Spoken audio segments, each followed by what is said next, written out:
దయచేసి కొంచెం ఏమండి అబ్బాయి సిచ్యువేషన్ ఎలా ఉంటుందంటే యూట్యూబ్ పెట్టుకునే వాళ్ళ పరిస్థితి ఎలా ఉంటుందంటే బాగా టిప్ టాప్ గా రెడీ అయిన ఒక ఆంటీ ఉందనుకో, యూట్యూబ్ లో వీడియో పెట్టిందనుకో, లైవ్ వీడియో పెట్టిందనుకో, ఎగబడిపోతారు చూడడానికి.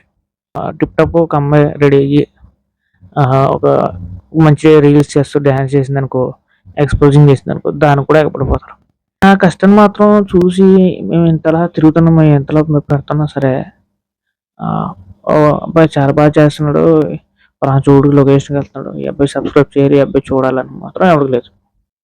అది అసలు వాళ్ళు చేసే అసలు కంటెంట్లే కాదు. నన్ను అడిగితే కంటెంట్లు మేము చేస్తాం అబ్బాయిలు.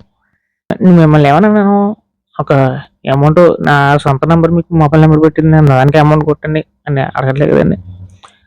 ఏమండి నేను కొత్తగా యూట్యూబ్ ఛానల్ పెట్టుకున్నాను, ఒక మధ్య తరగతి అబ్బాయి, నేను కొంచెం సబ్స్క్రైబ్ చేయమని అని చెప్పేసి నేను బతిమాలుకుంటున్నాను అంతే, ఇంకేమన్నా అడగలే కదా.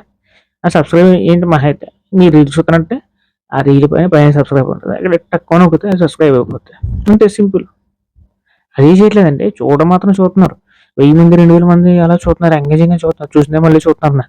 కానీ సబ్స్క్రైబ్ చేయడం మాత్రం మనసు పట్టదు. సత్త ఆడితో ఈడితే సబ్స్క్రైబ్ చేయించుకుని మా ఫ్రెండ్స్ పెట్టుకుని, తర్వాత నాకు తెలిసిన వాళ్ళకి మళ్ళీ వాళ్ళకి లింక్ పెట్టి చచ్చినట్టు 50 మంది సబ్స్క్రైబ్ చేయించుకున్నాం. సరే అండి, మీకు నచ్చితేనే చేయండి, ఫోర్సింగ్ అయితే లేదు.